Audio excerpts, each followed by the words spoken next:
بات ہے ایک جنگل کی، اور وہاں ایک کوا رہتا تھا۔ آپ جانتے ہیں نا، کوے کا رنگ بڑا کالا سیاہ ہوتا ہے، مگر وہ بڑا خوش تھا، بہت انجوائے کر رہا تھا لائف کو، طرح طرح کے کھانے کھاتا، اور رات ہوتی تو کسی بھی خوشبودار درخت پر جا کر رات بسر کرتا، انجوائے کر رہا تھا اپنی لائف کو۔ اچانک اس کی نظر ایک سفید کبوتر پر پڑی۔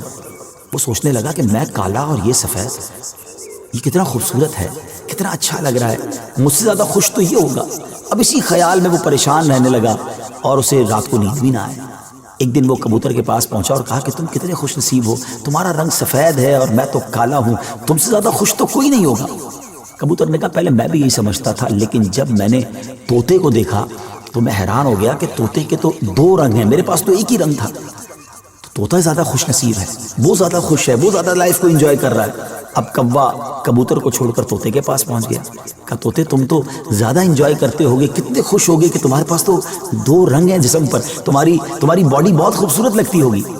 تو طوطا کہتا ہے کہ پہلے تو میں لائف کو بڑا انجوائے کرتا تھا کہ واقعی میں بڑا رنگ برنگی ہوں، مگر جب میں نے مور کو دیکھا نا تو مور تو کئی سارے رنگ لیے ہوئے ہیں، اتنا خوبصورت ہے کہ اس کو دیکھ کر مجھے لگا کہ میں تو کچھ بھی نہیں ہوں۔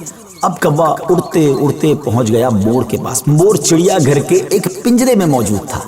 پہلے تو وہ انتظار کرتا رہا کیونکہ بہت سارے لوگ مور کو دیکھنے آئے تھے۔ جب سارے لوگ دیکھ کر چلے گئے تو کوا مور کے پاس گیا کہ اے مور، ذرا یہ تو بتاؤ تم کتنے خوش ہو، کتنے رنگ ہیں تمہارے پاس، تم کتنے خوبصورت ہو۔ مور کہتا ہے پہلے تو میں یہی سمجھتا تھا کہ ہاں میں بہت خوبصورت ہوں، مگر پھر میں نے غور کیا کہ اسی خوبصورتی کی وجہ سے تو چڑیا گھر میں قید ہو گیا ہوں، روزانہ ہزاروں لوگ مجھے دیکھنے آتے ہیں مگر میں آزاد نہیں ہوں۔ اور پھر میں نے بڑا غور کیا کہ وہ کون سا پرندہ ہے جو چڑیا گھر میں قید نہیں ہے، تو مجھے سمجھ آئی کہ کوا ہی ایک پرندہ ایسا ہے جو چڑیا گھر میں قید نہیں ہوتا، اس کو کوئی قید نہیں کرتا۔ ناظرین، کوے نے جب یہ سنا تو اسے احساس ہوا کہ میں بھی اپنی جگہ پر واقعی خوش نصیب ہوں۔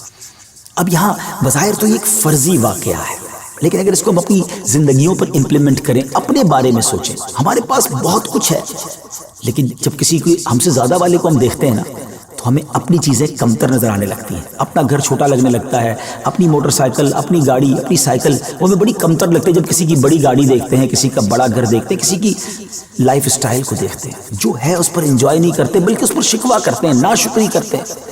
اس طرح زندگی نہیں گزرے گی۔ اگر آپ ہمیشہ اپنے سے آگے والوں کو دیکھتے رہیں گے تو پریشان ہی رہیں گے۔ اگر آپ نے موازنہ کرنا ہی ہے، کمپیریزن کرنا ہی ہے، تو اپنے سے کمتر لوگوں کو دیکھیں نا۔ کئی لوگ بڑی مشکل زندگی گزار رہے ہیں، اللہ نے مجھے اور آپ کو بہت خوشحال رکھا ہے، جی ہاں اب بھی ہم لاکھوں کروڑوں سے اچھے ہیں، لیکن مسئلہ یہ کہ ہمیں تو آگے والوں کو دیکھ کر ڈیمورلائز ہونا ہوتا ہے۔ شکر ادا کیجئے، اور سبحان اللہ، میرے رب کا تو وعدہ بھی ہے نا قرآن میں، لَإِن شَكَرْتُمْ لَأَزِيدَنَّكُمْ، تم میرا شکر ادا کرو میں تمہیں اور دوں گا۔ تو جب آپ اللہ کا شکر ادا کر رہے ہوتے ہیں نا کہ یا اللہ تو نے مجھے کروڑوں سے اچھا بنایا، تو وہ اور عطا فرماتا ہے، آپ اور آگے بڑھتے ہیں۔ تو بہرحال یہ چھوٹی سی حکایت ہے، اللہ کرے اس سے سبق لیں۔